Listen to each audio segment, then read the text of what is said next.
Starting off this list, in our number 10 spot we have the Mad Bomber. This is a photo that was taken of someone known as the Mad Bomber. His real name is George Metsky, and he was the man who terrorized New York City for 16 years while he planted explosives in public places like an absolute psychopath. I guess he was apparently angry about a workplace injury he had suffered in the years prior to his terrible crimes, and so of course the normal reasonable jump to make would be not that at all. While no one should have ever had to suffer because of these crimes, the good news is that while he planted 33 bombs and set off 22 of them, miraculously only 15 people ended up injured in the end. This photo of him behind bars is extremely eerie thanks to his creepy smile and haunting eyes. I might be the only one who feels it, but it just seems like something's off. You know? In our number 9 spot today we have the Figures of the Fire. This photo is both extremely unsettling and super captivating as it shows a scene after the Great Fire at Madame Tussauds in 1925. Of course, this wax museum is famous for the extremely lifelike wax figures that are created and find their home there, so you can only imagine the aftermath of the fire. These lifelike figures with missing heads and appendages, burnt skin and hair, and just clothing in disarray. Seeing this photo for the first time without knowing the story behind it was definitely a bit of a confusing and terrifying experience. The heads on the ground really freaked me out for a full 5 seconds. As scary as it is, I'm glad to hear it's not real and just some creative casualties rather than what this photo appears to be at first. In our number 8 spot today we have the Spectre. This is a photo that was taken in England in 1963, and it became known as the Spectre of the Newby Church. That is, of course, because of the ghostly figure that can be seen in the photo. I personally am always a little suspicious of ghost photos. Some are certainly more convincing than others, but Photoshop in 1963 wasn't exactly as accessible and easy as it is now. This photo is said to have been taken by Reverend K.F. Lord inside of the Newby Church, which is located in North Yorkshire, England. Of course, I mean, like many of us are going to do, people were really skeptical of this apparition and just believed it was a well done case of double exposure, which, to be fair, is entirely possible. The Reverend continued to swear up and down, however, that the photo was not doctored, so at this point, there's no proof to prove either side, and it's just a game of he said, she said. So, what do you guys think? Apparition caught slippin', or is the Reverend just making it up? In our number 7 spot today, we have the Tsar Bomba. This is a photo that was taken on October 30th, 1961. It was quite the Halloween spooky fright that year, as this is said to be the largest and most powerful nuclear weapon ever created and tested. The hydrogen aerial bomb was developed in the Soviet Union by a group of nuclear physicists that were under the leadership of Igor Kurchatov. The bomb was dropped by parachute and was detonated autonomously. While this test was meant to be a secret, it turned out to be less than well kept, as it was obviously a huge explosion that was detected by United States intelligence agencies. A secret US recon aircraft called Speedlight Alpha was there monitoring the explosion, and it got so close that it had its anti-radiation paint absolutely scorched off. The photo clearly shows the bomb as it exploded, and it is said that this bomb was 5,000 times stronger than the ones that were dropped on Japan during World War II. That's not to say that those ones weren't strong, because they were absolutely devastating. It's just an example to show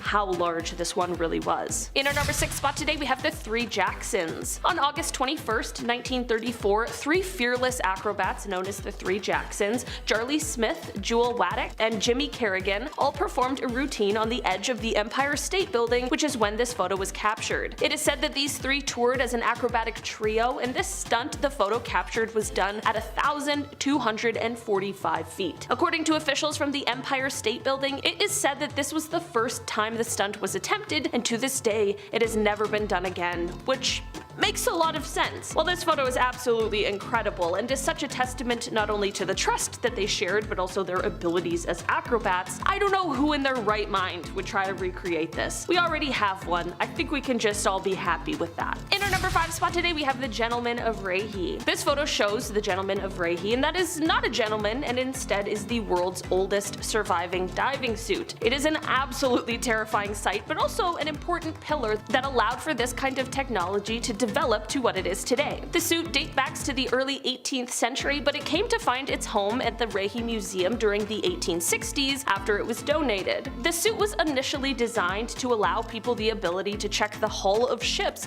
without having to bring them into dry dock. The old gentleman is made mostly of leather with pitch thread used to stitch the seams. From here, the suit is sealed with more pitch, and then to create the waterproof coat, it is covered in a mixture of mutton tallow, tar, and pitch. Of course, underwater pressure increases dramatically, and this is why there's also wooden framework in the hood in order to keep it from collapsing under the pressure. At the top of the hood, there is an opening for a wooden air pipe. The air would be pumped to the diver, then it could be released from the suit through a pipe on the backside. Of course, this means that the suit wasn't completely watertight, so divers could only go under for a short period and couldn't dive very deep because there was only so much pressure the suit could take, but still, the suit was far better than having no suit at all. In our number 4 spot today, we have ectoplasm. This photo is said to have been taken in 1910, and it shows a medium in the middle of a spiritual seance. I don't know about you, but a 1910 seance sounds like an absolutely terrifying time. This photo is said to be catching the moment that ectoplasm appears out of the mouth of the medium. When we're talking about the occult and the paranormal, ectoplasm is a viscous substance that exudes from a spiritual entity, or sometimes the earthbound medium who is connected to or communicating with the spirit. It is said that this substance can take the shape of a face, or a hand, or a complete body, and it's usually seen in a darkened room during a sort of seance, and this is the way that the paranormal can physically manifest themselves in our world. So basically, what I'm saying is that this is supposed to be the moment that an evil entity is making themselves known in our world. Thankfully, at the end of the contact with the spirit, the ectoplasm will usually disappear as it returns to the entity, so it hopefully didn't stay around long, but this photo sure is something. In our number 3 spot today, we have the isolator. There are tons of strange inventions from the past. We have entire lists and videos dedicated to the strange inventions, there's so many. And while this is one that can be added to the list of bizarre inventions, it can also be added to the list of creepy ones as well. This photo shows what was meant to be a sort of anti-distraction contraption from the 1920s. Listen,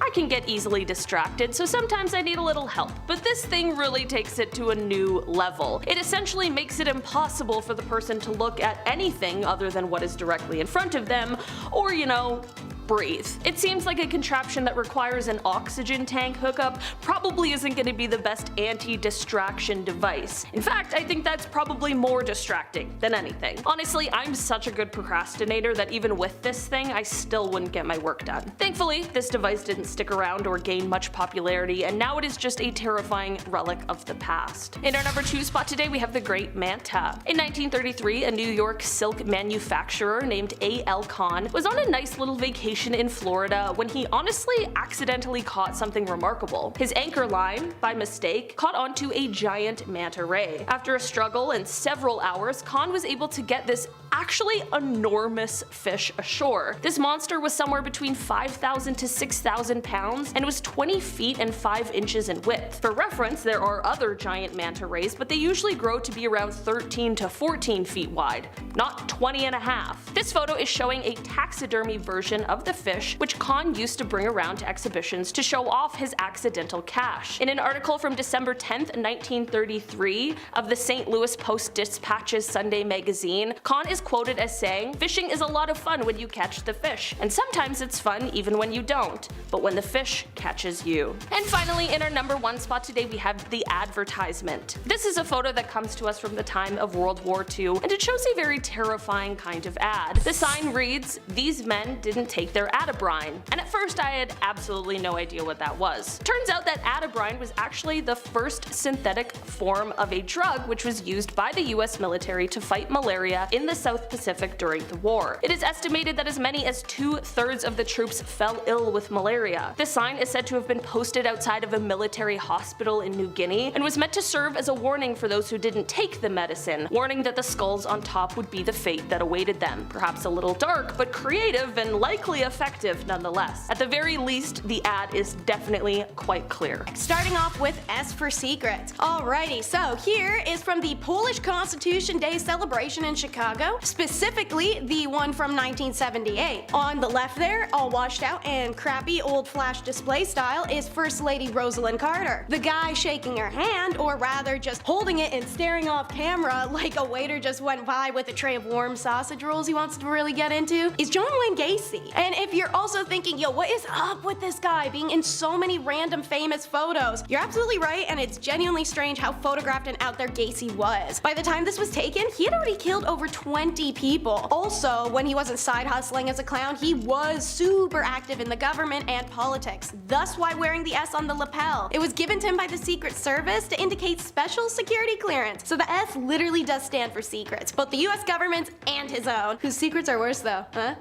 Anyways, at the bottom of the handshake photo, you can see the handwritten address to John Gacy, best wishes, Rosalind Carter. I've heard beauty is pain, but I haven't heard beauty is the next Saw movie? Check out the Beauty Calibrator. Seeing pictures, you may think it's some sort of Middle Ages torture machine, or as said, literally one of those Saw movie head devices. But surprisingly not. It's another way to point out women's insecurities and find the smallest things possible to make them feel bad over. Meet the Max Factor Beauty Calibration Machine. It is the only one in existence, thank God, and in 1932 the makeup legend Max Factor came up with this ingenious invention combining phrenology, cosmetics, and insecurity gaslighting with pseudoscience analysis of a woman's physical flaws. Max Factor's Beauty Calibrator enabled Hollywood makeup artists to pinpoint where facial corrections needed to be made down to a literal fraction. The machine, also known in the trades as the Beauty Micrometer, revealed that a natural perfect face was a myth. Every single woman was imperfect and needed correction, and this machine could find it by taking precise measures. It would mark spots that needed to be fixed, and then the artist, once the helmet was removed, could correct all the new insecurities with makeup that you didn't have before you put the stupid thing on. Next up is a photo that's all dramatic flair, the death card. Masiria represented an outdated mindset in the mafia world, one that could no longer be reasoned with diplomatically. The same is true of his rival, Marandano. The ongoing tit-for-tat killing between the two genuinely wreaked havoc on not only the streets, but in the mafia hierarchy itself.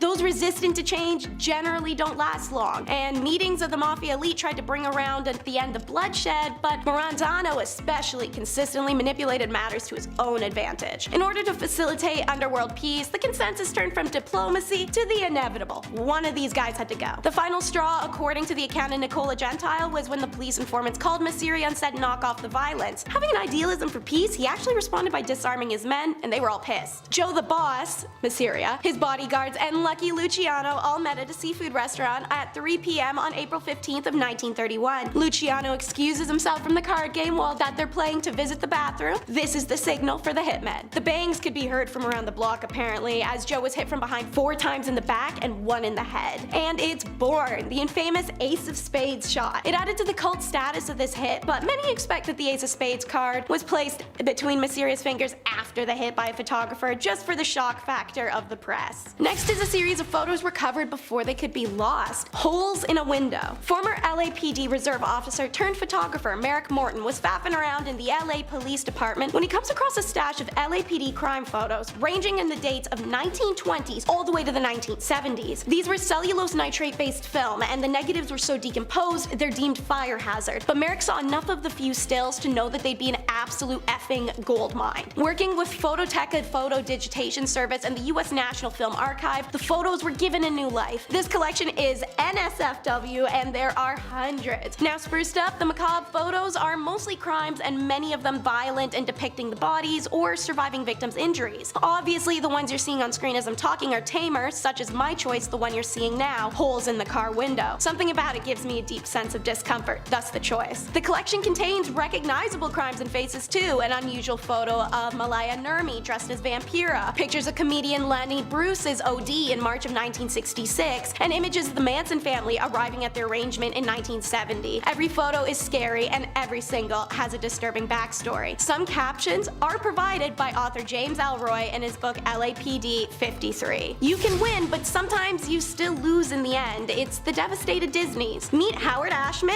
and Alan Menken. There are some everyday photos of these two in their prime. Who were they? In case you couldn't tell by all the Disney crap in the background of said photos, they played somewhat of a big role. You know, writing the lyrics and music for Oliver and Company, The Little Mermaid, Aladdin, and Beauty and the Beast, as well as a few others. Also, not to mention creating the Little Shop of Horrors, which got them hired by Disney in the first place. And in this photo you see now, they had just won the Oscars for The Little Mermaid. Hooray! But why does Ashman look so unhappy? This was his life's accomplishments. It's because that night Ashman told Menken they needed to have a serious talk when they got back to New York, and when they get back a few days later, Ashman admits that he has HIV that's quickly progressed and he's going to die soon, and fast. They had been songwriting partners for over a decade and were in the middle of working on Beauty and the Beast, and despite the illness, Ashman completed the lyrical work and the initial work on Aladdin. On the morning of March 14, 1991, he does die from heart failure caused by his condition. At the time of his death, he only weighed 80 pounds, he'd lost his sight and could barely speak, and a voice that spoke so eloquently through song was lost forever. Before he passed, however, Disney Productions scrambled to finish the film so he could see a screening of it. The film earned Ashman and Menken 3 1991 Academy Award nominations for Best Song,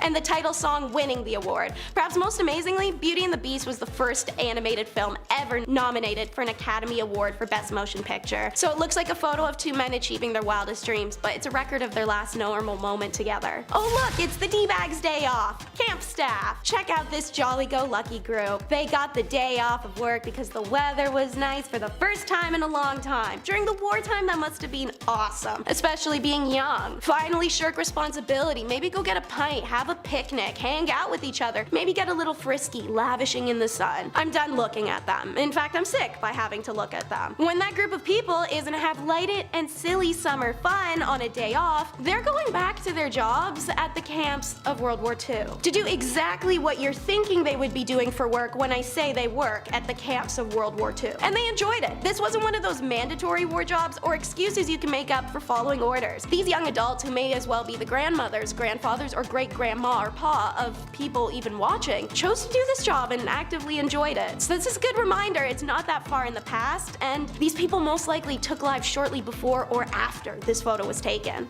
Did Halloween come early, or is it just Sylvester Claus? Yeah, so I chose this photo out of, trust me, like thousands of equally creepy ones because I feel it truly captures the what the bleep factor this holiday has. And they do it every 31st of December to 13th of January. The Sylvester Clausen of Ernach and the surrounding area Appenzell custom that is famous throughout Switzerland. The custom derives its charm from the unique blending of contrasts such as nature and art, mystery and tradition, harmony and anarchy. The Sylvester Claus that ushered the old year out and ring in the new. There are 3 types of these clauses: the beautiful, the ugly, and the pretty ugly. Common to all the clauses are bells in various shapes and sizes that they wear on their bodies. Their rituals begin in the early morning each day. The various schuppel meet at the village square before each group goes its own way. A group will pull up in front of your house, then hop around and jump up and down to make the bells ring, and then they start yodeling at you. You listen to the yodel, they say Happy New Year, give you some cash, some liquor you have to drink from a straw, and then they just leave. Dark backstory gossip, however, in times of poverty and hunger, which afflicted the region frequently, Clausen was a way to earn a little extra money, and in the 1930s, what was known as Belchel Claus, aka the Beggar Claus, began to appear on the streets. Essentially homeless Santa Clauses, but Santa looked like that. As a result, the influx of beggars in the Claus Guide resulted in heavy restrictions, and in the 1950s, the custom had nearly died out. It's only thanks to the initiative of individuals in the 1970s that this got to come back and enjoys enormous popularity today. Somebody come get their creepy uncle. Cannot tell me this isn't the energy this photo gives. Creepy uncle. The woman is unidentified, but definitely a follower to be able to handle that guy's BO and greasy hands on her. It was taken of the Children of God leader, David Berg. This group started in 1968 in California after Berg claimed God himself had gifted him with prophecies. In reality, Berg started making extreme demands of his followers,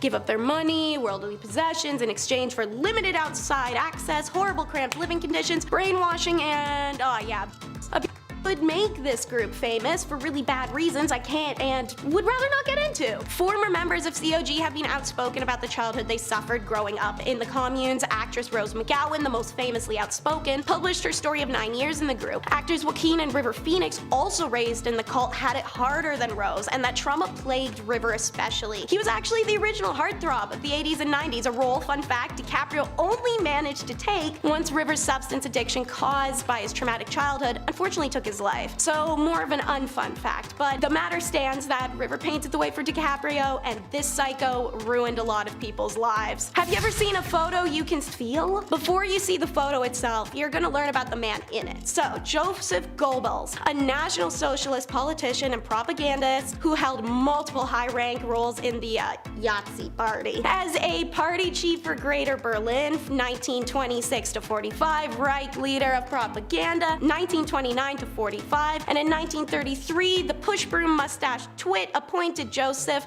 the Minister for Propaganda and Public Enlightenment. He was a devout, unbridled through and through bigot, a tireless agitator, and the propaganda this man designed, wrote, and funded had shipped through dozens of countries and shaped the perspective of Jews in a way that can actually never be undone. It's this propaganda many people still cite when asked for factual basis or logical argument as what Jews had done oh so wrong. It's Joseph who orders the mass burning of literature, who sentenced thousands to death, and who made up lies to ensure hatred, a hatred that still stands today. And I want you guys to see how he looked at them. So here is the photo, finally. This is a picture of Joseph Goebbels taken only seconds after he found out the photographer was Jewish. In this photo, you can feel it, and it's effing terrifying. And now, the last photo is from El Monte, 6 May. That's the date written on this photo from the LAPD Collective, and it's the only other photo from said collection I chose to put on this list aside from the holes in the car window. As follows is the photo and James Elroy's written description of it. This is a detective modeling a mask worn by Baxter Shorter's crew. Shorter was in a gaggle with Emmett Perkins, Jack Santos, and Barbara Graham. The three of them then killed an old woman named Mabel Monahan on 9 March 1953. Shorter was appalled by his gaggle's violence. He ratted the others out, and Santo and Perkins kidnapped him in front of his pad on Bunker Hill, took him to the mountains, and killed him. Shorter had a sister that lived in El Monte, and they were hunting through it for evidence. This mask was in her pad.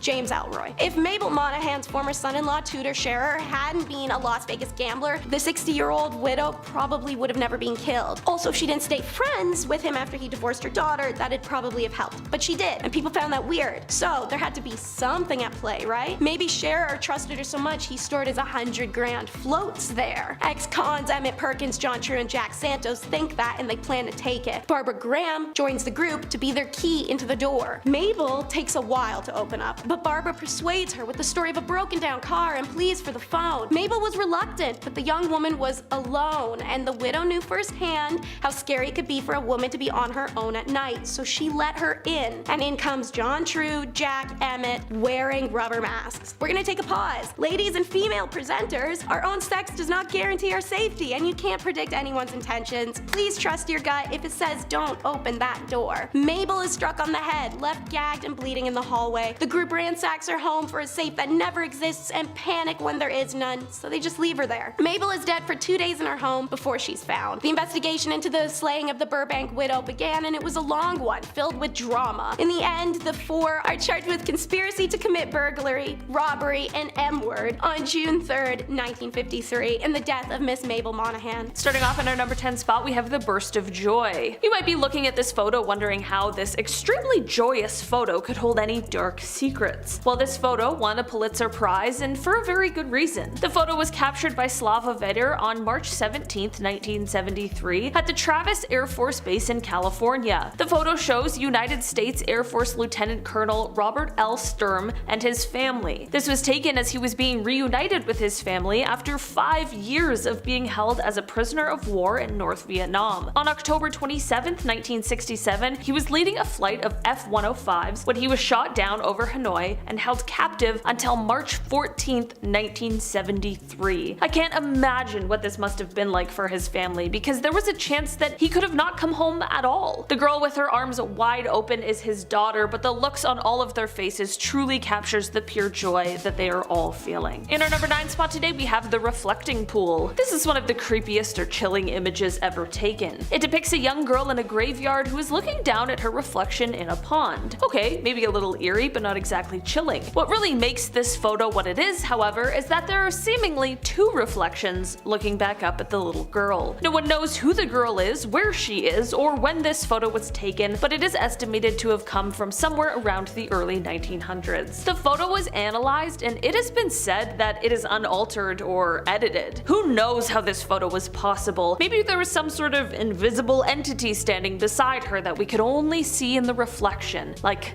a reverse vampire or something. In our number 8 spot today, we have the neighborhood nuclear test. This photo shows a mother and her young son looking out the window and witnessing a nuclear test explosion from the comfort of their own home in 1953. Like, what? Imagine seeing that from your window now in 2023. People would be going wild. And of course, any kind of nuclear test should be done as far away from where people live as possible. I know it's not like the test was being done in their front yard or anything, but I still certainly wouldn't be comfortable with them testing a nuclear device anywhere near the place I live. This photo was of course taken before the effects of nuclear radiation from these kinds of explosions were publicly understood. Actually, people have suggested that the public knowledge of these kinds of side effects were suppressed during this time in order to avoid controversy about them testing these kinds of weapons in your neighborhood. Well, that would of course be something insane to witness firsthand. Thankfully, the now widely known health risks associated with this sort of thing has caused this to not be a common occurrence anymore. In our number 7 spot today, we have the Boston Marathon. This photo comes to us from 1967 and it depicts the struggles that Catherine Switzer went through in order to be the first female to finish the Boston Marathon. The photo shows race organizers as well as other participants trying to stop her from running the marathon that she had trained for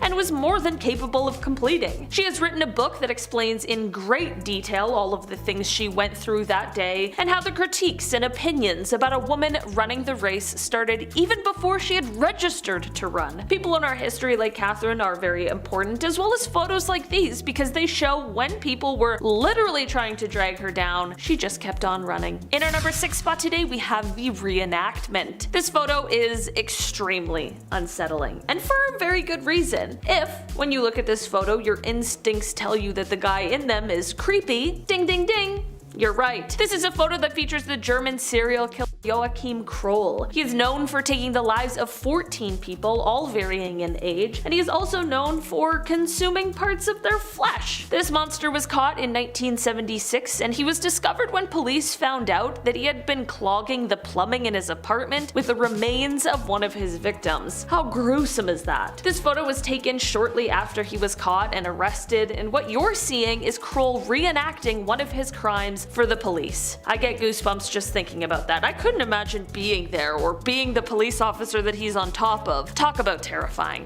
I'm just glad that they caught him and got him off the street. In our number 5 spot today, we have the Stanley Hotel. This is a photo of the Stanley Hotel, which is the hotel that inspired the famous Stephen King novel, The Shining. This hotel was under construction in the early 1900s and saw a fateful day in 1911. There was an unexplained explosion that happened in room 217. In the explosion, a chambermaid was seriously injured, but she did end up surviving and she actually returned to work. A few years later, she passed away, and ever since her passing, there have been tons of guests who swear that they saw her ghost. Guests have said that they have seen her around the halls of the hotel, but the place that gets the most paranormal activity is of course room 217. This is the room where Stephen King and his wife stayed for one terrifying night in 1974. Apparently they were actually the only guests at the hotel for this night, which at any other hotel might be kinda cool, but I feel like this is not what you want from a haunted hotel. In our number 4 spot today, we have the Rothschild Surrealist Ball. The Rothschild family is one of the wealthiest and most powerful families there has ever been. For years and years, there have been many rumors swirling about just how powerful and influential they really are, and there are some pretty crazy theories out there. In 1972, the family held a surrealist ball, which is where this photo comes from. These photos could potentially be very innocent, but there is just something about these very elaborate masks, coupled with the theories about what this family is really up to, that just makes it feel very eerie. I know it's kind of like conspiracy feeling, but I don't know, there's something very haunting about this. This party is one of the most legendary there has ever been, and whether or not they really are involved in shady dealings, that still is pretty impressive. In our number 3 spot today, we have John Lennon.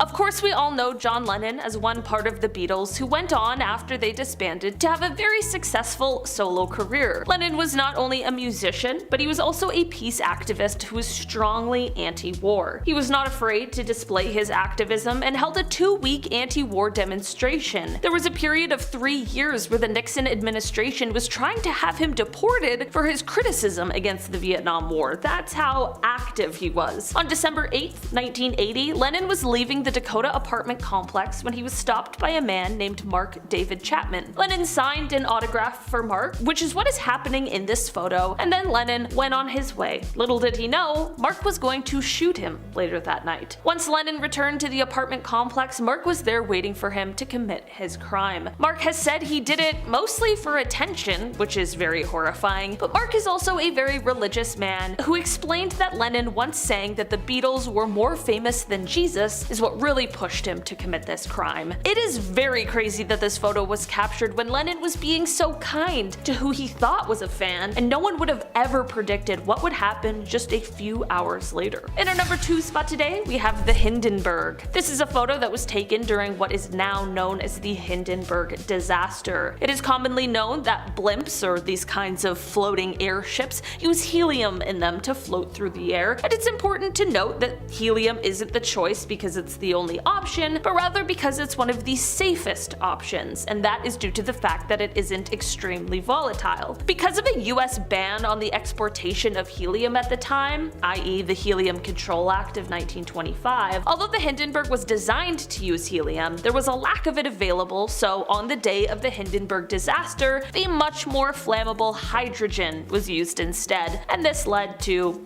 well, complete disaster. When the Hindenburg floated off on May 6, 1937, it disastrously caught fire during its flight, with 97 people on board. Sadly, due to the fire, there were 35 casualties on board the flight that day. It is an absolutely horrendous situation, which teaches us all a very valuable lesson. And finally, in our number 1 spot today, we have Mount Pinatubo. This is a photo that is showing Mount Pinatubo, which is located in the Philippines, on June 15, 1991. That is the day that this volcano erupted into what would be the second largest volcanic eruption of the 20th century. Certainly impressive, also extremely terrifying. This photo shows the pyroclastic flow full of hot gas and rock being flung into the air. Eruptive activity at the volcano first started on April 2nd of that year, which prompted researchers to set up seismographs in the area. By June, the volcano was having a couple of progressively shallower eruptions before, on June 12th, the volcano had its first spectacular eruption, which sent an ash column 19 kilometers up into the atmosphere. Additionally, smaller explosions continued on June 13th, which then led to some intense seismic activity. After more highly gas-charged magma reached the surface,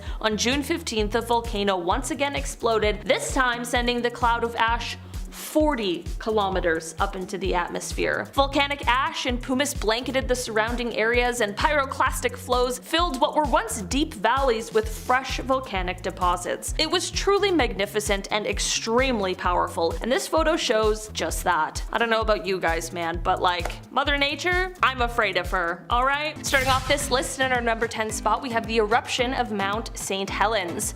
Mount St. Helens is a stratovolcano located in Skamania County, Washington. This volcano is best known for its huge and disastrous eruption on May 18, 1980. This photograph comes from photographer Robert Landsberg, who of course was in the area at the time of the eruption. Before the eruption, he had visited the area in order to photograph and document all of the changes that were happening. On May 18th, he was within a few miles of the volcano when it erupted. Since he unfortunately was located so close to the explosion, he knew he would be unable to escape this disaster, so instead of focusing on the impossible, he focused on taking as many pictures as possible. Robert was obviously incredibly brave and dedicated, but also very smart. After snapping as many photos as he could, including this one, he then secured his camera in his backpack and covered his backpack with his body. He knew he was unlikely to survive, but wanted to make sure that these photos did. His body was found 17 days later with his backpack still underneath him. His film was of course developed and has provided geologists with some really valuable insights with his close documentation of the eruption. In our number 9 spot today, we have the core. This photo shows a physicist named Harold Agnew, and while this looks like a relatively normal, non-threatening photo, what he has in his hand is truly devastating. Harold is holding the nuclear core of what was nicknamed the Fat Man atomic bomb.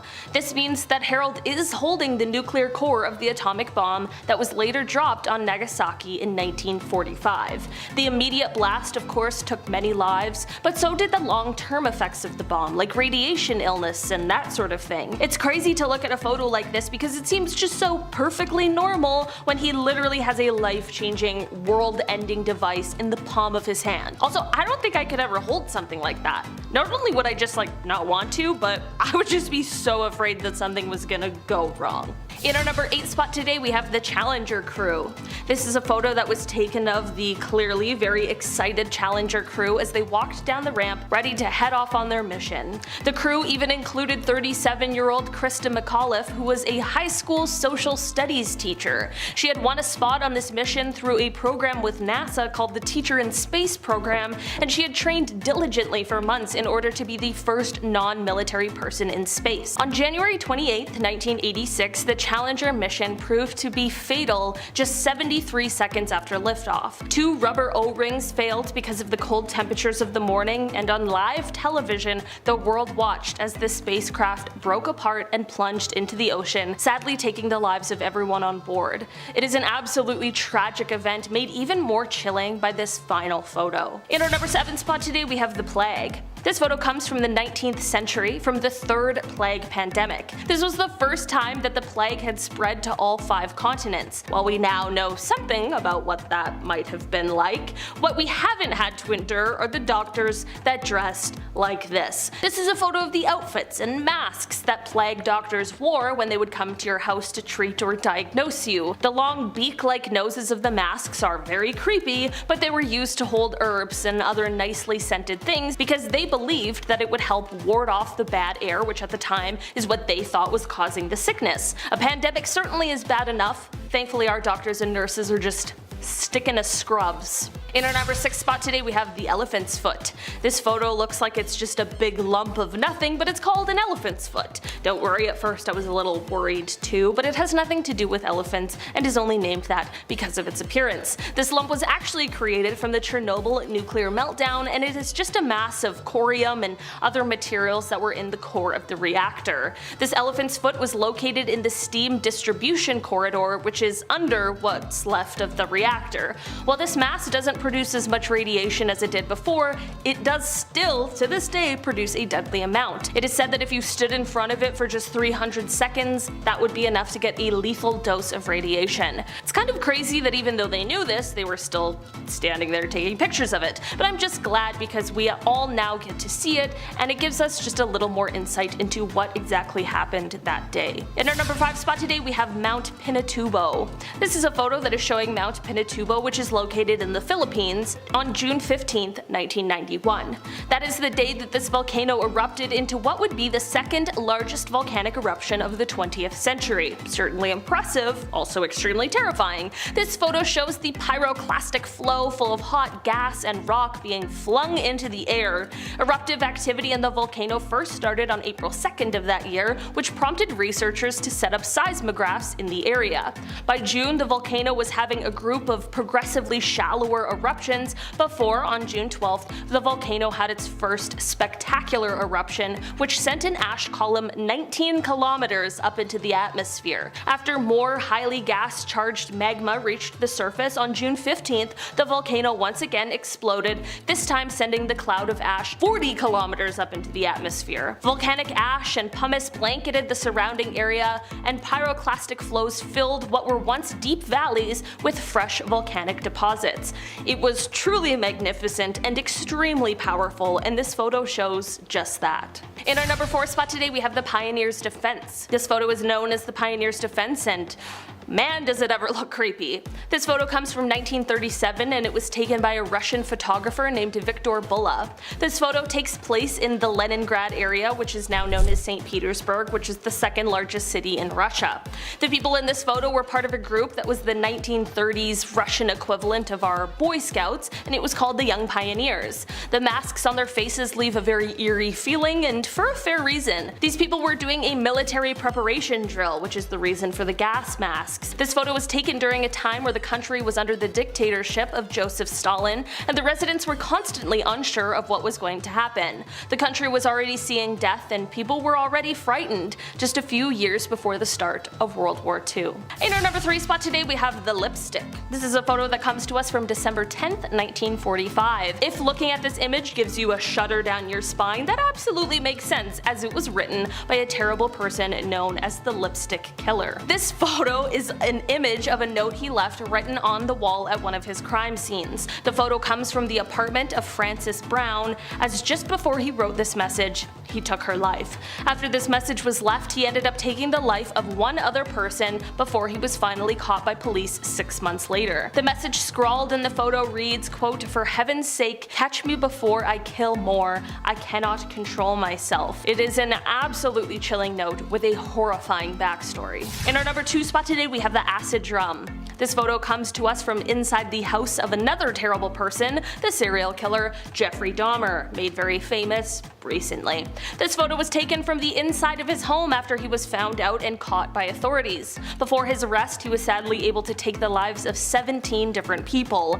Although this photo might look kind of plain, the horrors are plentiful. This shot shows a drum full of acid that was located inside of his home. Probably don't really need to tell you what it was used for. I can't imagine the horrors investigators saw when they entered his home, and even previous to that as they investigated his crimes. Thankfully, Jeffrey was caught, and in 1992 he was sentenced to life in prison, but just 2 years later he was killed by a fellow prison inmate. In our number 1 spot today we have the Dyatlov Pass incident. If you have never heard of the Dyatlov Pass incident, you better buckle in because it is so terrifying. This photo was taken in February of 1959 as 9 young Soviet hikers set out to trek through the Ural Mountains. They had set up a camp, and sometime during the night, something happened that made them cut their way out of the tent and all flee the site. Leaving in such a rush, they were of course underdressed for the bitterly cold weather, and 6 of them ended up passing away from hypothermia, which is extremely tragic. The other 3, however, is where this story takes an even more frightening turn.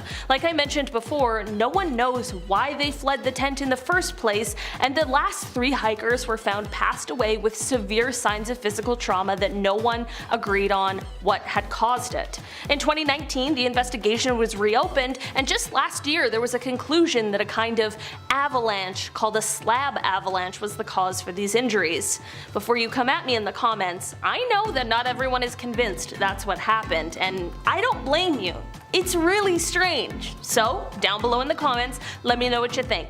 Let's solve this mystery once and for all together in the YouTube comments. Regardless of what happened, this whole incident was of course very tragic, but the mystery behind it definitely takes it to a very spooky place. Number 10. Russian Bigfoot caught on tape. The exact location of where this video was taken is still unknown. In fact, there isn't a ton known about this video at all, but what is known is that it was taken somewhere in Russia. That's about it. And people actually believe that it captures the real Bigfoot, or one of the many Bigfoots out there. This is the Russian one. They got a Russian Bigfoot. What do we all think here? I wanted to start with one of the most insane videos I could find. I think I nailed it. How'd I do? I don't know. This one comment dives in further. The user says the title of the original video was called Chichuna, but in Russian script. The creature hops, sometimes sideways like a lemur. Of course, lemurs have tails, which make that type of movement easier. And chichunas are sometimes described as having tails, but this creature doesn't appear to have one, does it? No, it looks like a blob of scariness. I don't even know. The original footage was in all Russian and claimed to have been shot in Siberia. It also featured a boy and a dog in the foreground who didn't appear to be all that concerned, but I still believe this footage to be genuine.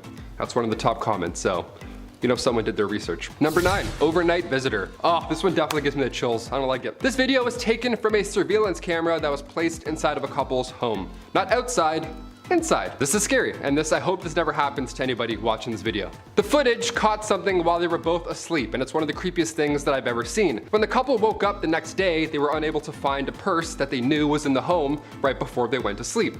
So they decided to check their security cameras, and this is what they found. As they were sleeping, a man crept in and was so quiet that he didn't wake them or their dogs up. No, he stood at the top of the stairs watching them sleep for a few minutes, which just adds another layer of ew to this whole scenario. Yeah, always check those nooks and crannies before you go to sleep, I guess. Number 8, Titanic inspection card. This inspection card once belonged to a woman named Marion Meanwell. What could possibly be creepy about an inspection card, you ask? Well, it shows how Marion was not intended to be on the Titanic, but by some turn of events, she unfortunately found herself as one of the passengers that went down with the ship.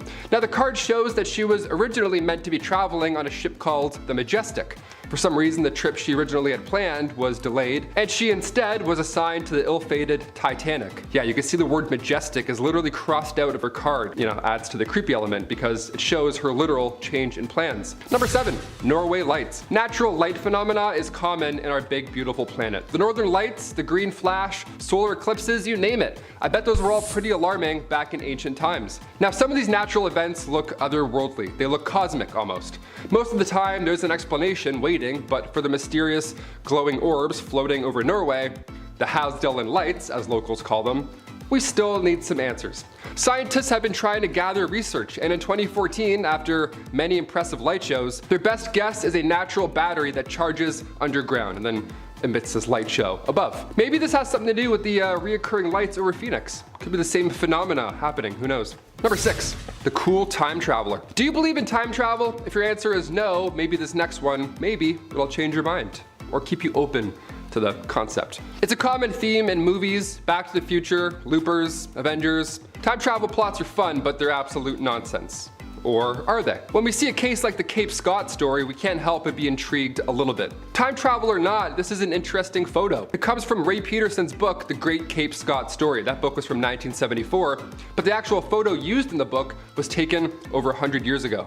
And in the photo, it shows this modern-looking guy, rocking shorts, maybe jorts, who knows? He has messy morning surfer hair, dippity-doo, three-hold, you know, that kind of stuff. He doesn't look like he's from that time period at all. This also has happened more than once, like the time-traveling hipster. I don't know, I'm pretty sure it's my cousin. That looks like a guy I know. Definitely not a guy from the 1900s, that's for sure. Number 5, skunk ape. This one is exactly what it sounds like. The skunk ape was seen back in 2000, so hopefully, if it's a real thing, it's long gone. Hopefully it's dead by now. It's pretty gross. 2 photos were taken of the supposed skunk ape, and this thing looks like Bigfoot's cooler, older cousin, you know? That cousin who has a lava lamp, does kickflips in the garage in October. That kind of cousin, that's the skunk ape, really. An anonymous source sent the Sarasota County Sheriff's Department these photos. They mailed them in, which for starters, that's pretty jarring to receive. Just a creature, just Bigfoot, put it in the mail. But she claims these photos were taken in her actual backyard and that this creature was not a black bear. It wasn't anything we've seen before. I personally don't think that's a black bear. If anything, it's just a really large, odd-looking dog. Those teeth alone are a red flag either way. I want nothing to do with that. Number 4, Solway spaceman caught on photo. Look, we've all been photobombed before. It's a blessing in disguise. You look back at prom photos, some dude sneezing in the background while you're, having the moment of your life. It's the best, we love it. But when Jim Templeton took a photo of his daughter in an otherwise empty marsh, long before Photoshop existed, it appears an astronaut just crashed the family moment. He just had to pop up in the photo in the background. Now, Jim assures us that nobody was around, which I believe, otherwise what a weird photo to take in an empty field. I'd be like, hi, get away from my daughter. Just, 17 meters to the left, thanks. Also, the fact that this man looks like he's from space. Yeah, that makes it more believable, no? What are we looking at right now? Who is this? It's so creepy. Kodak even got involved in this story, right? Like Kodak, the company Kodak. They confirmed this photo was not tampered with, and they know everything. They made Avatar, so they know what's up. Let's run everything by Kodak from now on, deal? Number 3, Worstead church visitor. Okay, time to get a little paranormal. We love those. Hit the lights. Back in 1975, Peter and Diane Berthelot were visiting the Worstead church in the UK. It was beautiful, right? So like any visitor does, Peter took a photo with his nice Kodak camera, right? He wants to see the truth with his Kodak. Peter took a photo of his lovely wife sitting in the spectacle of a church, but later on, once the photo was developed, somebody else was all of a sudden in the photo now. Or something, we don't really know. Right on the bench behind Diane, there appears to be a person in all white. How calming is that? Maybe it's a wedding, maybe it's their big day. We love it. When the couple went back to the church to ask about who it was, a local suggested they may have gotten photo proof of the White Lady, the spirit of a healer who haunts the church. I mean, as far as surprise ghosts go, that's pretty tame. That's a pretty tame encounter. That's how it should be. Could have been a lot worse. They're like, oh, that's the demon. That's Daryl the demon. Yeah, you don't want any part of that. Number 2, Black Knight satellite. Not to be confused with Martin Lawrence's Black Knight. That's, although that's pretty historical and memorable in itself. The Black Knight satellite is something that has been orbiting our planet for God knows how long. We're guessing thousands of years. Everything else on this list is quite recent, but this myth is ancient. This photo here you've probably seen at one point or another. It was taken back in 1998 during an American mission to the International Space Station. Apparently this guy has been hovering over our Earth just watching us. It's some sort of alien satellite. That's a fun theory, no doubt about it. But during a spacewalk in 1998, one of the thermal covers came loose and drifted away from the station. Could this be that cover that just floated off and wrapped itself around a rock or something? Or it could be an ancient night satellite. One of the two. And finally, number 1, the doorbell licker. Nice, we gotta end with the weirdest thing I've ever seen. This one's short and sweet. Not much explaining to do here, obviously. Does what it says in the can. Back in 2019, a man was caught on surveillance, a doorbell camera, approaching a home in a neighborhood in Salinas, California. He doesn't say much, he just shows up, doesn't drop off any package, nothing like that. He just shows up and starts licking the doorbell. Not the camera, but the actual doorbell, like the button. He must have rang the bell hundreds of times because he did this for 3 hours straight. His jaw muscles must be insane. The homeowner said in a following interview after seeing said footage, I quote, "Oh boy, that is just weird." Yeah, that's what they said to that footage for 3 hours of a man licking their doorbell. They're like, oh boy, that's weird. If that was me, I'd move. I'd be halfway packing. I'd be like, oh boy, that's weird. Grab a box, let's go. We're moving. Number 10, bank robberies. Okay, when we hear about the wild, rootin' tootin' Wild West, whatever, we think of outlaws like Butch Cassidy's Wild Bunch, the James Younger Gang. Apparently, it was just bank robbery central back then. Just a lot of this and tapping and riding horses and stuff. That's really not true. Bank robberies didn't happen that often in real life. In fact, during the Wild West era, officially declared from 1865 to 1900, there were only 8 bank robberies. 8. That many years ago, along 15 western states, there were only 8. To put that in perspective, in 2017 alone, there were roughly 4,000 bank robberies in the United States. Much more than 8. The first armed robbery ever in history was done by the famous outlaw Jesse James and his brother Frank. This went down in 1866. The gang of outlaws robbed the Clay County Savings Association in Liberty, Missouri. Fun rootin' tootin' history. Number 9, camels. My favorite actor growing up, hands down, was Woody from Toy Story. The guy's physical comedy was on point. And no, I don't mean Tom Hanks. I mean Woody. With this crazy little cowboy run, tipping his hat. But what's a cowboy without his horse, right? As soon as Bullseye got introduced in Toy Story 2, the picture was complete. A cowboy and a horse. We've seen this combo at some point in our lives. Everywhere. But did you know that for around 100 years, camels were part of Texas wildlife? So imagine a cowboy on a camel. Yeah, that's real. That happened. Imagine 2 cowboys on the humps of a camel. How silly and intimidating would that look? Back in 1855, Congress spent thousands to purchase and ship feral camels from Egypt. The hot Southwest would make sense when it comes to camels doing their camel thing. But by 1857, the army had 70 camels. Things were going well until, the Civil War happened, and then the camels escaped and all that madness, and then from then on, for 100 years or so, they bred and roamed Texas. Yeehaw, on a camel, how fun. Number 8, cowboys. Alright, since we're talking about cowboys, let's really talk about cowboys. Who were these guys? Was everybody just a cowboy off the bat, or did you have to earn it like a knight? What's the deal here? Well, the guys that we picture in our brain, like Woody, those are cattle herders, and then buffalo, thousands of them, they would roam the land to eat and find water. They would travel miles away, so the herders would follow on horseback and then drive them back to their ranch. They mostly ate beans, dried meat, obviously, and a lot of coffee. Those are the 3 main ingredients of yeeing and hawing. Am I a cowboy? I love beans and coffee. Coffee beans? Don't even get me started. A classic Western outfit was the denim jeans and chaps, the leather covers that, go over your legs. The large rim hats were called Stetsons. Aside from looking cool, they were large enough to keep the sun out of your eyes. That hat would also double down as a drinking bowl for their horse. Sharing is caring. Number 7. The Bison Express. Humans are responsible for the disappearance on many wild animals in one way or another. It's usually our fault. Yeah, going back to the Wild Wild West, the year 1869 specifically, that's when the Pacific Railroad was done. It was open to the West to all these explorers, but now they were whipping across these wild lands in record speed, passing hundreds of bison every single trip. Eventually, it didn't take long for these railroads to advertise hunting excursions on these trains. So yeah, guests would climb aboard the top of the train cars and hunt on the top of the trains. Yeah, on the top they would just shoot these animals for sport. Obviously the train couldn't stop and go back for the bodies, so they would just leave them. This one man, Orlando Bond, nicknamed the Brick, he apparently shot thousands himself. He rode the express so many times his rifle caused him to go deaf in one ear. This was done purposely to deprive Native Americans of their food supply. Now our bison's number are incredibly low, something like 2% of what it once was, and humans, well, we're still pretty garbage. What do you know? Number 6. Alcohol.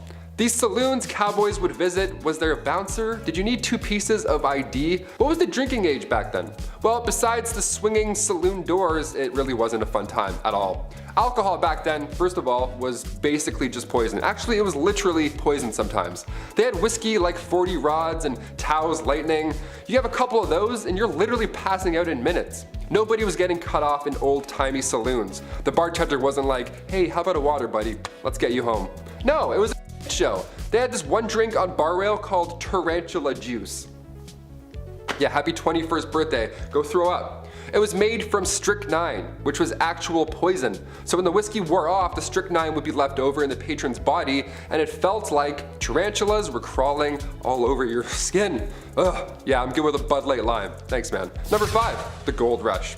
Picture a billboard for the Wild Wild West, okay? What's on it right now? A cowboy tipping his hat in the corner with, 4 missing teeth, a sunset in the corner obviously, maybe a horse, and also a bunch of gold stacked up in a mine, right? Well, we've heard about the Wild West here and there, but was there really a massive gold rush? The California gold rush of 1849, despite what history commonly believes, wasn't the first big gold rush, not even close. The first one was back in 1799. A young man named Conrad Reed found this yellow rock right on his property. He had no idea what it was, and for years, he and his father John Reed used this rock as a doorstopper. You already know where I'm going with this. This 17-pound nugget of gold, which is worth a lot even today, back then this information was game-changing. Congress then built the Charlotte Mint just so they could handle all this incoming gold found in North Carolina right after. Then later in 1828, more gold was discovered, but this time in Georgia. This was the second rush. Then come 1848, James Marshall found gold at Sutter's Mill, California. After the third one though, that's when the thousands moved out west. That one had the biggest pull. So it's pretty big, but not the first. Number 4, the OK Corral. The shootout at the OK Corral went down on October 26, 1881. It's known as the most famous shootout in history. But should it be? Really? Going back to Tombstone, Arizona, it's 3 p.m. and we have men of the law and of course outlaws all in the same block. So naturally, trouble ensues. There's not enough land here for all of us, some rootin' tootin' shit. There were about 8 men involved in the rumble, but it barely lasted 30 seconds. Also, it's important to note the gunfight at the OK Corral wasn't even at the OK Corral. It happened near the intersection of 3rd Street and Fremont Street, right behind the corral. Yeah, details matter. 3 lawmen were injured and 3 cowboys lost their lives. Yeehaw. That was a sad yeehaw for you guys. This is why you don't organize shootouts at 3 p.m. I don't know, everyone's drunk, there's bad decisions, apparently there's bad aim. Just slam some milk, shake some hands, go home. Simple. Number 3, Helena duels. So we talked about the bizarre ways folks would settle beef back then. They would slam tarantula juice and shoot animals from the top of locomotives, have a 30-second fist fight in the middle of the day, and then go home. But have you heard of these Helena duels? It began, of course, in Helena, Texas, aka the toughest town on earth, at least it was back in the 1800s. The Helena duel began here. There's even a movie called The Duel with Woody Harrelson and Liam Hemsworth. They show this style of combat in a pretty brutal, Hollywood way. Both opponents had their left hands tied together with buckskin, and then each were given a small knife with an even smaller blade. It had to be short enough so it didn't reach any vital organ. That was the Texas trick. Then they're whirled around until they're dizzy, and then it gets really loud, really messy, and really bloody. Last man standing, pretty much. The crowd, of course, watches and places bets, which is always insane to me. I can't watch UFC sometimes. I don't like seeing things break, let alone a Helena duel. Catch me inside sipping milk, texting my ex. Hard pass, freaks. Number 2, train games. Entertainment was always a hit or miss when it comes to these historical lists. The Romans held gladiator battles with animals that drew in thousands of spectators from across the land. Well, in 1894, William Crush, a railwayman, had this event in mind that would for sure go down in history. Oh buddy, did it ever. William Crush wanted to secure the future of the railroad company in Missouri, Kansas, and Texas. And to do so, William made an entire temporary city appropriately named the city of Crush. Nice. There was a carnival for children to enjoy and all that jazz, but the main pull for adults was the train smash. The collision of two 40-ton steam trains was meant to be the talk of the town. Look at these Goliaths as they smash, crush, into each other. How fun. Yeah, the trains collided, it worked, and the darndest thing happened. They blew up. Yeah, it's almost like they caused a disaster for popularity. Neat. 40,000 came in and many left injured. A couple of people sadly didn't leave at all. One survivor ended up getting 10 grand out of the deal. His name was J.C. Dean, and they lost their eye in the explosion, so the company gave them a lifetime railway pass. Just the thing you want right after that horrific event. Sorry about your eye, here's free PTSD as well, anytime you want. Enjoy. Crush was later rehired by the railway after it gained popularity. Yeah, this happened back then too. Somebody does something horrible, and then now all of a sudden they're famous. Hashtag chairgirl. And finally, coming in at number 1, Elmer McCurdy. This one is insane, I had to end with it. Elmer McCurdy, back in 1911, he decided to be a rootin' tootin' criminal, and he attempted to rob a train. Unbeknownst to him, that train was not full of gold, but rather passengers. Collecting a whopping $46, which back then was still pretty good, he was quickly shot by a lawman afterwards. This is where things start to get insane. Yeah, I say start. Elmer's body was embalmed and sold by the Undertaker to this traveling carnival. His body was an exhibit almost, with his story attached. And for the next 60 years, his body, this prop rather, was passed around, sold between haunted houses and wax museums. Eventually the guy's body, his real body, don't forget, ends up in California at an amusement park funhouse at Long Beach. Now, come 1976, there's a crew there filming for the $6 Million Man Show, and that's when Elmer's finger breaks off accidentally. Some key grips like, whoops, revealing it was an actual mummy.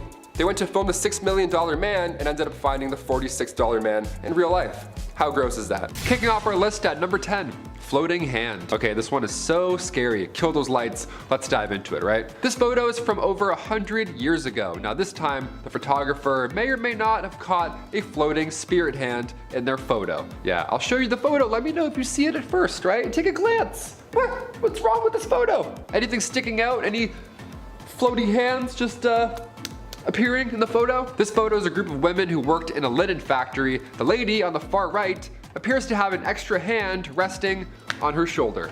Yeah, her right, our left. This may be a hidden person, maybe somebody with long arms was out of frame. I'm a lanky guy myself. I can put my arms around like 9 of my friends in a photo, I get it. But it's the positioning of the hand that gives me the chills, right? It looks curled almost, which gives it a demonic, insidious, the last key vibes. You know what I'm saying?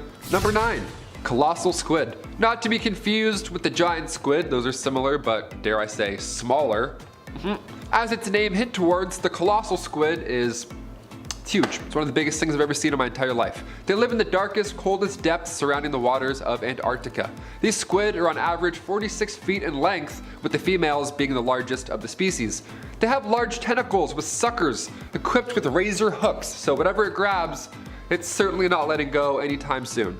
Its diet consists of large fish, and when I say large, I'm referring to a 7-foot long Patagonian toothfish. You know, not like a little goldfish. No, these are colossal. They need a colossal meal. They try and fight whales sometimes. Know what I mean? They have no regard for the size of others, and they're more often than not marked up, suggesting that they've been in a few deep sea tussles, right? Octopus wants to fight. It's my favorite IPA. That's the inspiration right there. On top of being magnificent, they're quite mysterious. Only 2 specimens have ever been collected, with the second being as recent as 2014. Do you believe this is the closest living thing to the Kraken? I don't know, I'm horrified of deep sea creatures, so this list is haunting in my way, okay? Number 8, Island of the Dolls, Mexico. I'm also not a fan of dolls on islands, so pretty haunting. This island is famous, of course, for having dolls or doll parts just spread about all over. Why, you ask? Well, let's talk about it. The islands surrounding this one are inhabited, but this one is said to be filled with demonic spirits, so no one's hanging out, no one's camping, I guess. Specifically, the spirit of a young girl who drowned there way back. like Camp Crystal Lake, only creepier, dare I say. These dolls are hanging or nailed to the trees. Now the dolls have to come from somewhere, right? And they came from a local resident by the name of Julian Santa Barbera. He put all these doll parts up in order to try and ward away any demonic spirits, right? He's fighting back by nailing doll parts to a tree. I guess he's a hero. To this day, nobody dares to approach the island. They would much rather snap a photo from far away on their boat, which I totally agree with. That's probably a much better idea. If it didn't look haunted before, it definitely does now with the doll parts. I don't know. Great call, Julian. Could have used smudge sticks though? I don't know. Doll parts, that's a bit haunting. Number 7, nursing home spirit. Also, we're gonna throw in some ghosts in this list. So again, hope those lights are dimmed. This photo was taken from a nursing home resident the same night another resident had passed away, and they had no idea. This was back in 2015. That night, they heard a door open and close out in the hallway, but no visitors were allowed there at the time, so they noted it. It was, a little odd. So there's a great amount of people who thinks that this image here is one of two things. One, the spirit of the resident that sadly passed away, or two, it could be the Grim Reaper. Yeah, how scary is that? Both terrible options. A few comments were saying how it's comforting to know that in the end, you aren't alone and, an entity or something will walk you to the other side. I disagree. I think it's terrifying. I'd rather die alone than have this dude break into my home and then walk me to the afterlife. I don't want any Grim Reaper. Thank you. Check out this photo. What do you think? Is this real or is this fake? Comment down below. Number 6, magnificent alien. While the rest of the world was in panic mode, a new sea sponge was discovered in 2020. How fun is that?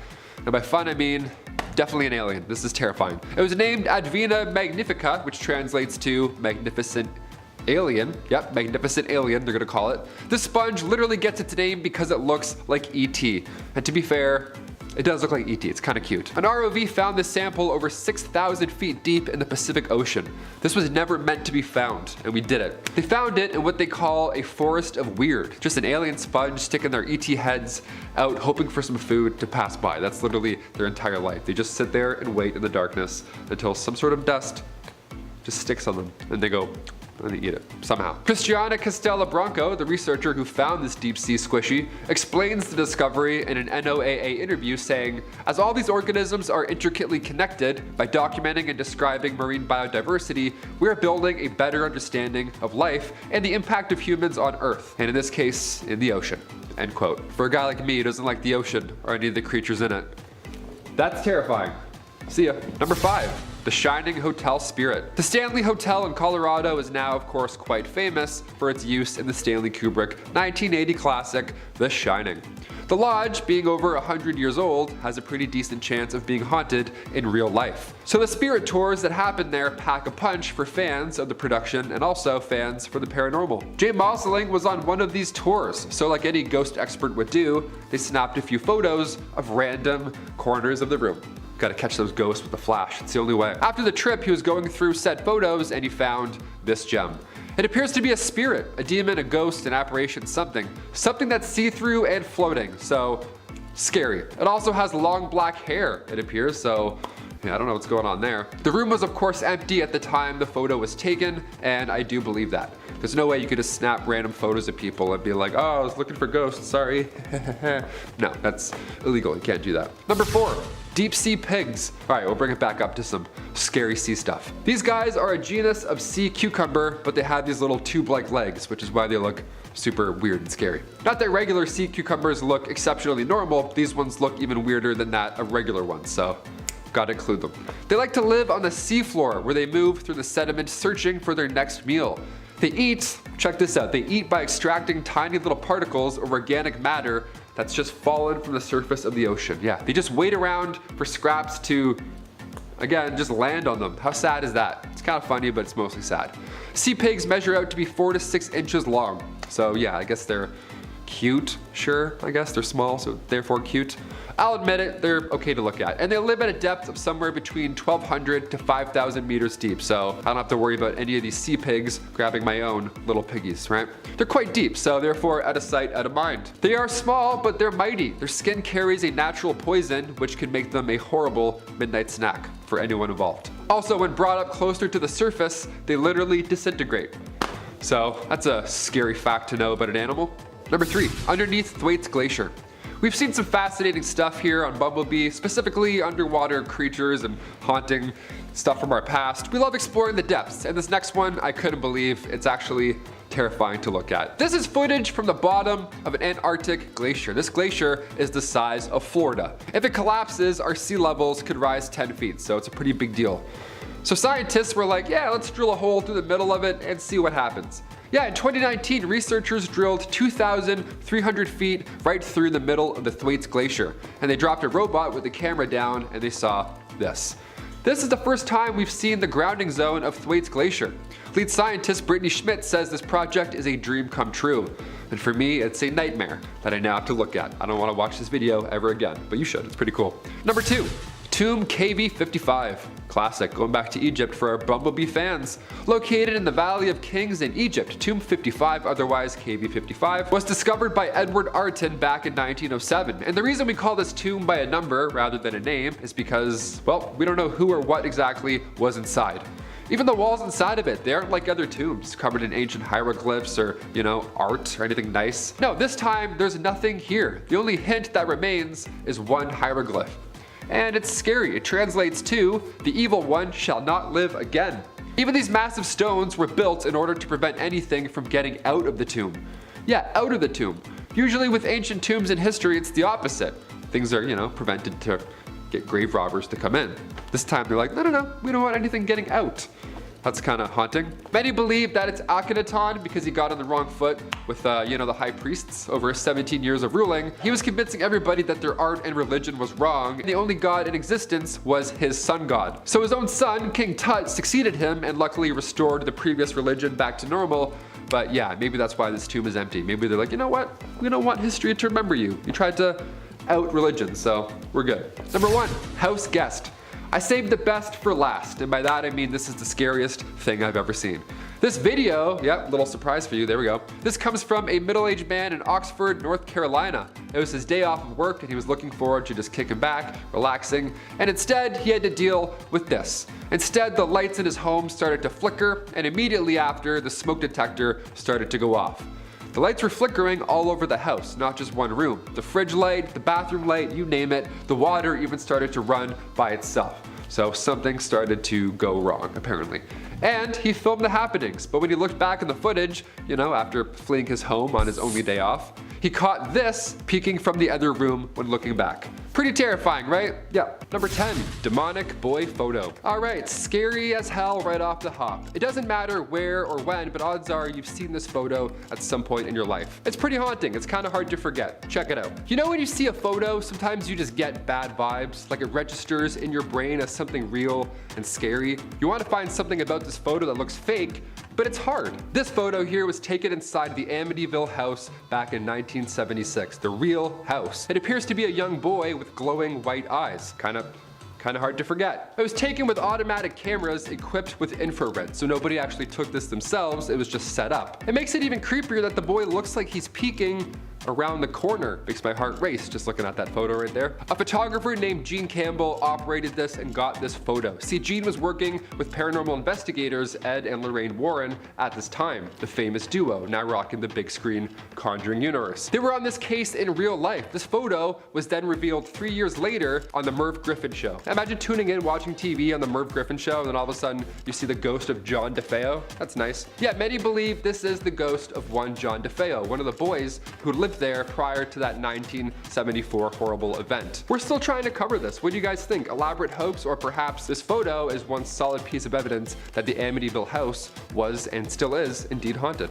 Number 9, Svalbard Vault. Over the pandemic, I spent a lot of time playing video games. Chris and I actually just talked about video games for like 8 minutes straight before we click record, so that's pretty funny. Some of my favorite games always have a similar theme. They always have this post-apocalyptic feel. It's always just barren wasteland with like one dog as a survivor and you have to like go and eat scraps. Yeah, Fallout, it's a great game. There's shelters with survivors or even vaults. It's stressful, but it's engaging, right? Searching around. Now in real life, we do have a global seed vault, and it's deep in the Arctic Circle on the island Spitsbergen. Now in this massive bunker that has since been deemed the Doomsday Vault, great name, really rolls off the tongue there. This is where humans will store food crops. It contains 100 million seeds. So if the earth all of a sudden, gets wiped out, or even if all the ice melts and it floods and everything goes to quickly, this vault will still be good to go. All that water that just, flooded the rest of humanity will then regrow the earth with all of these seeds, ideally. It sounds like a fun, cute way to get humans to think about the future. You're like, hey, throw some seeds in, make a wish. But I'm concerned. Is there something we don't know? How soon is this gonna happen? Why is everybody involved in this little seed heist? Number 8, Pluto's Gate. Number 8, Pluto's Gate. It rhymes, what's up? Also known as the Gate to Hell.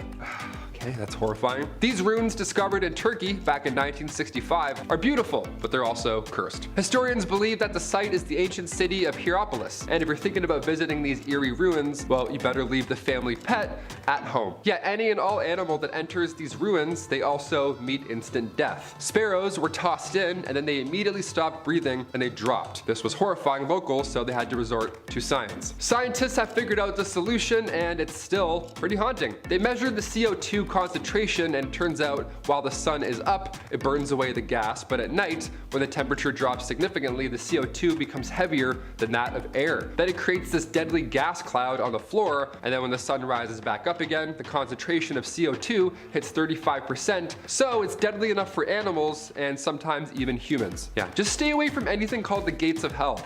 How about that? That's pretty sound advice just to play it safe. Number 7, The Lady of Raynham Hall. This one's a classic. If my grandma was still alive, she would have loved this one. If you haven't seen this photo, it's gonna live rent-free in your head from here on out. This spirit is said to haunt Raynham Hall in Norfolk, England. Nice.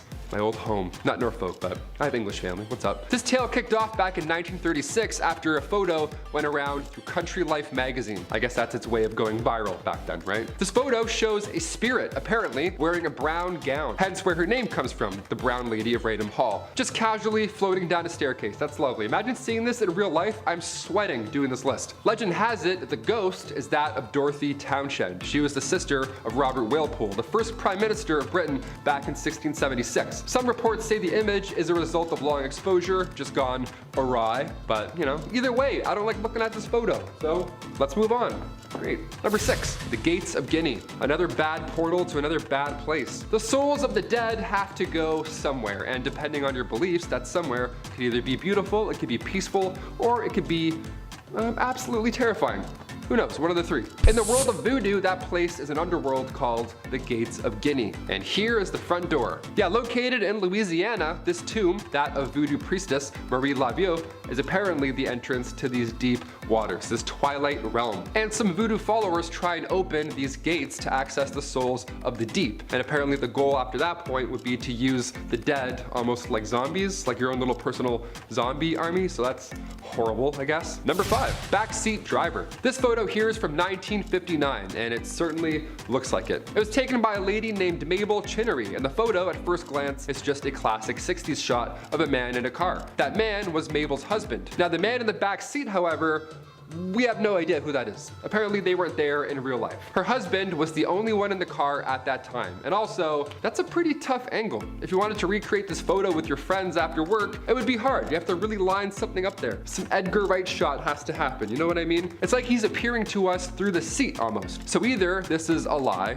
and there was indeed a man sitting in the back left seat, or like Mabel believes, this is her dead mother-in-law. Now, if she had said father-in-law, I'd think maybe it's a spirit, but this for sure looks like an older man with a collar. So we don't know. A lot of ghosts just like to hang around. Honestly, Mabel, just see a priest, just to be safe. Number 4, Ghost Pilot. Oh, this one gives me the absolute creeps. I'm hoping it's just a friendly ghost, but really, you never know. I never know. I don't know. I don't want anything to do with any ghost, but sometimes they're friendly, apparently. Any sort of spirit, I don't welcome. There, I said it. The Ghost Pilot is a photograph that shows a spirit from 1987, when a woman named Mrs. Sayer was visiting an airfield in England. So of course she did the tourist thing and she got a photo in the cockpit, as we all do. Especially now after seeing Top Gun, I'd be like, yo, get a photo with me. But while you're sitting in there getting that tourist photo, do you ever think of who may have sat there before? It's kind of creepy, right? People swear the Titanic was a cursed ship and that spirits were responsible for the ship's bad luck. I personally believe it was the iceberg, but I'm open. Next time you want to sit in the pilot's seat, look around for spirits. This image was developed and it appears somebody or something is in the helicopter with Mrs. Sayer. Yeah, nothing like finding out after, eh? Oh. Number 3. The Spectre of Newby Church. This one comes from 1963, so it's a little more recent, but even so, this is one of the most convincing on this list, in my humble opinion. Reverend K.F. Lord took this photo in the Newby Church in England. England's a hotspot for ghosts, eh? Damn. And Lord ensures us that this photo is 100% real. I mean, to be fair, it looks like the spirit is facing the camera, so I don't know. It's a great frame, but I'm still believing. The whole Plague Doctor vibe going on here, that's what makes me feel gross here. Anything with Plague Doctors has always given me the creeps, so I can't even look at this photo. The figure seems to be standing on the first step to the altar, yet somehow it is still taller than the actual altar itself. We think this being, this ghost, is about 9 feet tall, so whoever faked this, if that is the case, they must have been on stilts or something. Also, stilts and a sheet over your face on a staircase? I don't know. I don't think anyone faked this. That's for sure a very tall demon. Drink your milk, then you'll be tall and strong in the afterlife, just like that demon right there. Number 2, the Paris Catacombs. As Above, So Below is an underrated horror film. It's very good. If you haven't seen it, go check it out. Makes you all sweaty and not nice. In the movie, a team of explorers accidentally go too deep when exploring the Paris Catacombs, and in turn they have to face their own hellish nightmare. I'm not going to give anything away. Well, this is not too far-fetched, it seems. In what feels like a never-ending maze, the tunnels underneath Paris stretch for hundreds of miles. See, originally the tunnels were built for Paris stone mines, but near the end of the 18th century, it turned into something a little more haunting. Cemeteries at this point in history were starting to fill up, and I mean that in a literal sense, like bodies. It was gross. We didn't know what to do, right? Humans didn't figure out the cleanliness thing for a while, so bodies would be laying on the side of the road. So the solution here was to use these catacombs, right? These tunnels have been there for centuries, so you might as well put them to good use. And by good use, I mean arguably the scariest basement in the world. Just walls of skulls. What could possibly go wrong? So haunted. Never go in there, so haunted. Do you live in Paris? Have you seen this? Has anyone actually been down there? I want to hear your account. Comment down below, because that's a scary movie, man. That's really not great. And finally, number 1, Chernobyl. One of the greatest nuclear disasters ever in history. On April 26, 1986, reactor number 4 at the Chernobyl power complex exploded due to unstable and low power levels. Reactor 4 had been shut down a day before due to maintenance, and the next day at 1:23 a.m., radioactive debris compiled of fuel and reactor components just rained down all over the building. It's a nightmare scenario. Toxic fumes were carried from the wind, and after just 4 months, 28 workers had died due to radiation exposure. Eventually, they had to evacuate over 100,000 residents, and to this day, that zone is a no-go. Reactor 4 will stay highly radioactive for another 20,000 years, so no time soon. Let's not head back there anytime soon. First up is captured in a card. Alrighty, so you see this basketball card here. So centered, we've got Mark Jackson back in '89 playing a Knicks game. But over here in the far left background, we have familiar faces of Lyle and Eric Mendez. In 1990, the Mark Jackson NBA Hoops card went into circulation, a year after the two Mendez brothers depicted in the background killed their parents for life insurance in August of 1989. The brothers claimed a massive payout that allowed them to live a luxurious lifestyle, spending money on expensive watches, clothes, and cars. Among the items that they bought were tickets to a basketball game at Madison Square Garden, where they would eventually be immortalized on an NBA card. To make it a little creepier, logistically, this moment captured would have been between when they killed their parents and when they were arrested. Speaking of sports, there's such a thing as the wrong time to cheer, which is our next photo. See, this is Mike Hawthorne and Ivor Bueb celebrating with champagne after winning the 24H Le Mans. Look at the revelry and the glory between these men. Those around them have a completely different vibe, however. We've got an arrangement of meme expressions going on here. Homeboy in the back holding the book is giving a hell of a judgmental side eye, and we have a signature auntie are you serious expression going on. See, while these men are ecstatically celebrating their win, what isn't captured in this photo was that the raceway was covered in ambulances and fire trucks. Hawthorne had driven an opponent off the track, and the resulting accident killed 84 people, most of which were spectators. Videos of this event on YouTube are kinda insane to watch, not even because of the crash or the arrogance of the winners, but the announcer is so painfully cheery it's out of place, using an old timely projection system to shout, "Oh, women and children are dying, whole families are wiped out, but most of the finishing cars were British, a fine achievement in this abhorrent tragedy." It feels like a fever dream. Mountain climb to heaven is next, because if you climb Mount Everest, let's be realistic, all you're doing is making your inevitable trip to heaven a little shorter of a distance upwards, giving yourself and the creator a little shortcut, you know? Alright, so this photo has the same visual quality as some loosely scattered cat litter, but I'm sure you can make out that we've got these silly little tents here. Man, look how far tents have come.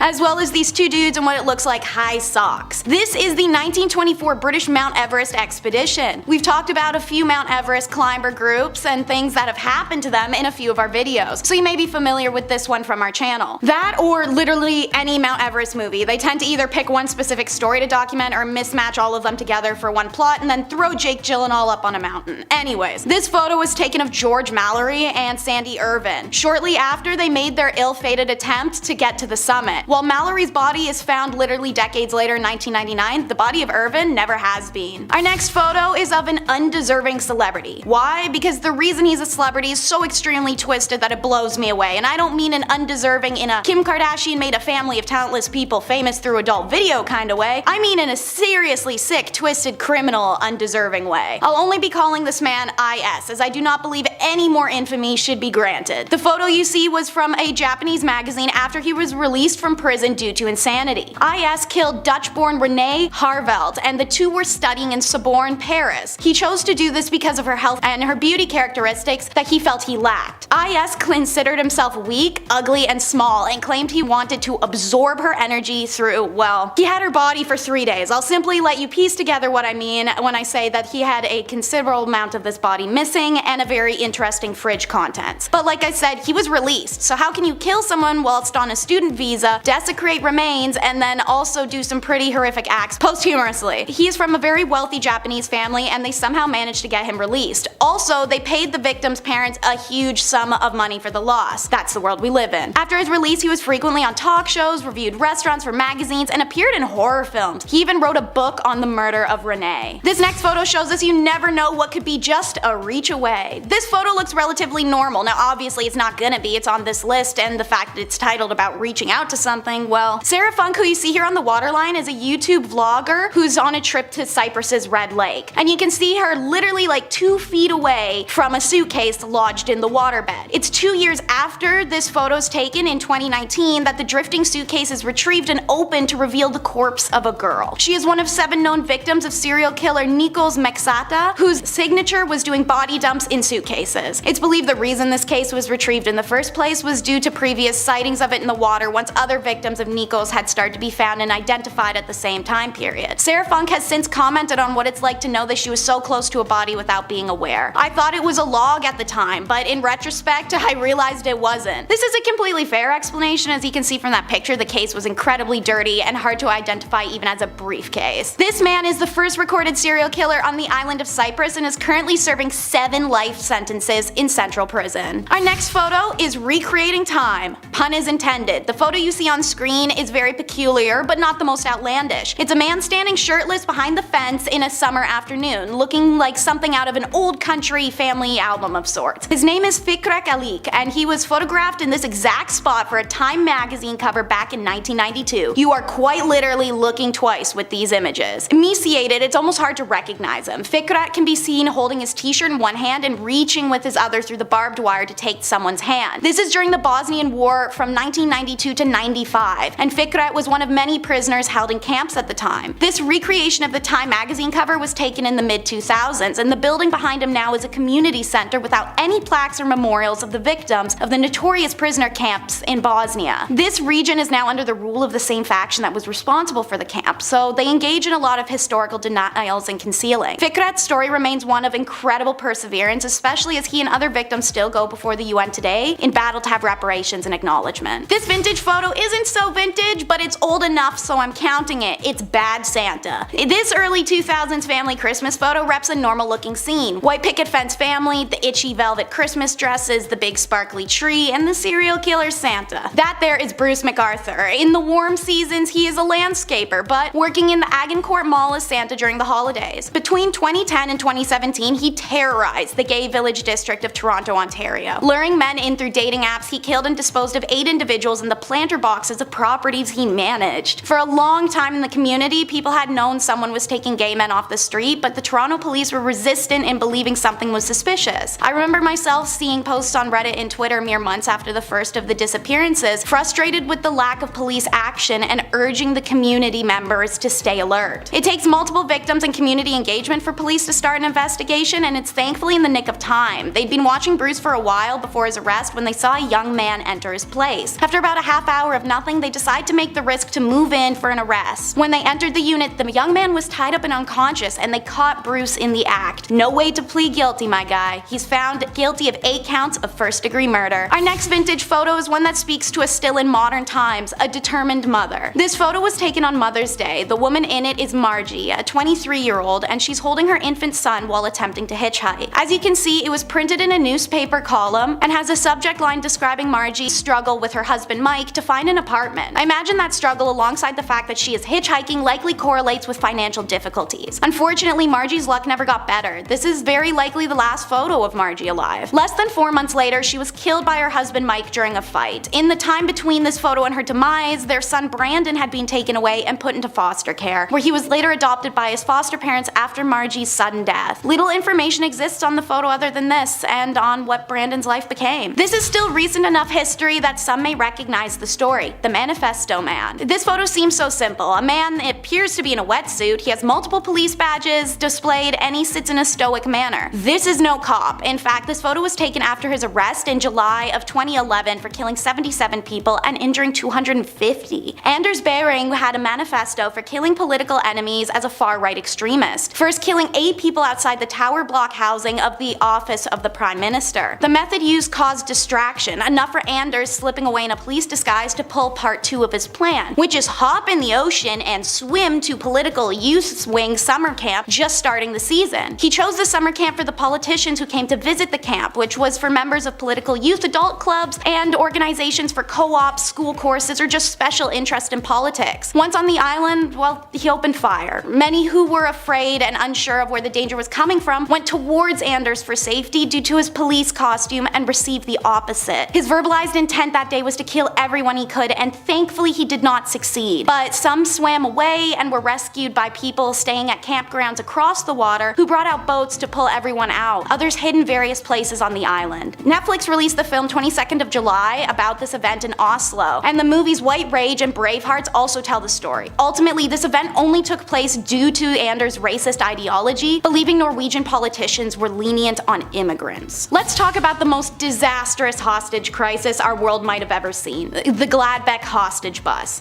The 1988 crisis in Gladbeck, Germany was the kind of disaster you don't see often. In this photo, you'll see a robber left and a hostage right, taken on the last day of the situation. Day 1, 2 dudes rob a bank and take some hostages. They demand a getaway car and took 2 hostages and then stopped for one of the robber's sisters casually on the way, as reporters follow. Day 2, the same robbers hijack a bus with 32 passengers. Whilst holding out in the bus, they allow reporters some entry to interview them. One robber even came outside the bus for an interview, like an MTV Cribs situation, but with hostages. The robbers state that their stance is that they don't care what happens because they'd simply take their own lives anyway if it all went wrong. Obviously, this is a sign for police to maybe, I don't know, handle with a lot of caution. And like tossing stones at glass houses, caution was non-existent. When the robbers take off in the bus, once again followed by police and reporters just doing nothing, the robber's sister is arrested by police at the first gas station they stop at. Her arrest causes the robbers to lash out and kill a hostage, so the police release her and go back to doing nothing. After this, the road trip crosses jurisdictions into Netherlands. The Dutch police are now involved, and they demand the release of any young hostages on board with the promise of a BMW in return. The robbers took 2 hostages with them in the BMW and drove back to Germany. Later on, they were surrounded by a lot of media reporters who took a lot of pictures of the scene, which can be found in Google. That is where our photo of the hostage and the robber was taken. Finally, the German police, after days of this, make a move that isn't just following the robbers like a lost puppy. They rammed the hostage car, causing a crash. One of the hostages flees off the highway as police and robbers engage their firearms. The woman in our photo, Silke Bischoff, is sadly caught in the crossfire. The driving robber said later in an interview that the bullets came from a policeman, but the German police denies that and says that the bullets came from the robbers and hit the hostage. No matter what, the one thing I can say about this whole story is, what the f was anyone trying to accomplish here?